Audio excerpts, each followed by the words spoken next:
Everyone, welcome to day one of February Lead Code Challenge, and today's question is number of 1 bits. So, as the question says, you are given an integer n, and you need to identify the number of digits that are set in the binary representation of that number. For example, let's look at the first case. So, this is the binary representation of a number, and you need to tell how many digits, how many bits are set in this binary representation. The count is 3, hence you return 3. In this case, the count is 1, you return 1. In this case, the count is 31, you return 31. So let's quickly walk through the algorithm. And you're also given in that question that the binary representation, the input must be a binary string of length 32. So this is an important point to note. And let's start with the slideshow. And I have taken a similar example that was specified in the question. What we will do, we'll extract each bit, and we will maintain a global variable that will increment, and we'll check if that bit is set or not. If that bit is set, we'll update that global variable, and then in the end, once we iterate through all the bits of that number, we will return the count of how many bits were set. So let me just take a better color pen, and let's take red.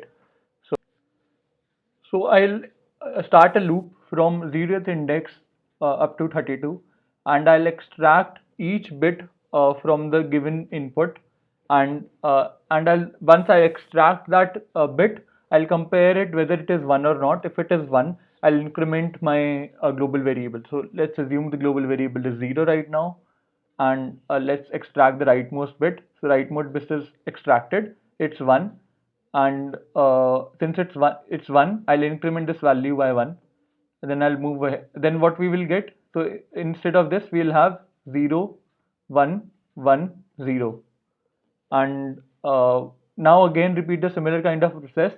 Extract the rightmost bit. Once this time the bit is 0, so nothing will be incremented. You move ahead and again perform a right shift on this input, and this is gone. Then we have 0 0 1 1, and you again do a similar kind of a thing. Extract the rightmost bit. It is 1 now, so since it is 1, you increment the global variable, and you again do the similar kind of a thing. One more right shift, and now we have 1101 triple zero one, and you extract the rightmost bit. It is 1 again, and the answer becomes 3. All everything becomes 0 now. You will do this process 32 times to extract each bit from the input number, and once you iterate through all the 33 bits 32 bits, your iteration is done. What is the time complexity of this approach? Time complexity is order of 32. That's constant time again. Since you are doing it 32 times, the for loop is going from 0 to 32, and in that constant time you'll be able to find your answer. So let's quickly code this up. Defining a count variable and performing the iteration, starting the iteration from 0th bit till 32, I plus plus. Since we are moving towards the right direction, I'll be doing the right shift. If n right shift I and 1, if this becomes equal to 1, that means the bit is set. I'll increment the count, and I'll simply return that count. So this is a standard way of extracting the rightmost bit of a number, and this looks good. Accepted. So I was telling you about how did I come up with this approach. So what we are doing, we are moving nth bits, ith bits in n, and extracting it up. So it's a standard way of extracting each bit from a number, and this is what I have done. We have used the right shift operation since we are moving towards the right direction, and also there is another way to solve the question. Let me just tell you that as well. Let's just comment this code for a second. And let me talk about the other approach. Just to have a closure on this, the time complexity of was constant time or order of 32, that is again constant time. Let's talk about the other approach. So let's take an example, and I want to explain you what n and n minus 1 does to a number in terms of bit manipulation. So this is the formula that I'll be using in my coding practice, n and n minus 1. So how is this? I'll be using this formula to solve this question, and I'm explaining you how can I use this formula to actually count the number of bits. So let's assume you are given a number which is which is uh, let's assume this is 0, 1, 2, 4, 8. So this is 8, 1, 0, 0, 8. And what will be the other number? It will be n minus 1 would be 7, 1 triple 1.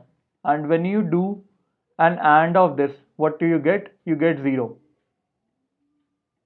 So you get 0. So you understood that this bit was turned into null, into 0, by ANDing it by n minus 1. So for the case where n is given to us as 8, let's take the other example where I'll take a slightly bigger number. Let's take 13 for that case. And let me just explain you how I'll use this formula to actually count the number of bits. So 13 is something like this, 1101. So this is 13. What will be n minus 1? N minus 1 is 1100. And when I perform the AND of these two numbers, I'll get 0011, which is 12. The rightmost bit is gone.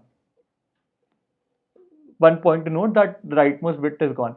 Let me just redo the similar kind of a process on 12 this time, 1100, and I'll perform the AND operation on the number which is 11. And how can you write 11? So you have 1 1 0 1, and when you do AND of this, you will the rightmost set bit will be gone, and you will have 1 0 0 0 1 triple 0, which is 8. And again, when you do it with AND with n minus 1, which is 7, the extreme this rightmost bit is again gone. So you need to count up to how many terms the number, in how many iterations the number actually is becoming 0. That in that many terms are being set in the initial number. So this becomes 0. So how many iterations did we perform? We performed 3 iterations, and in each iteration we were making the rightmost set bit to 0. This is how I'll approach the question, and I'll be counting the number of iterations in which the number actually drops down to 0. And with each iteration I am turning the rightmost set bit of that number to 0. So let's quickly code this up again. Again, defining a global variable integer count equals to 0, while the number is not equal to 0. What will I do?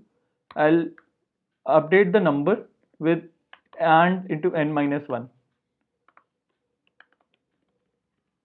Single one liner solution. And I'll increment count plus plus, return the count. Let's try this up.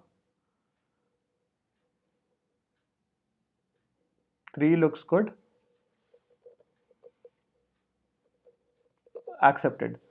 Hope you enjoyed this question, and thanks for watching it.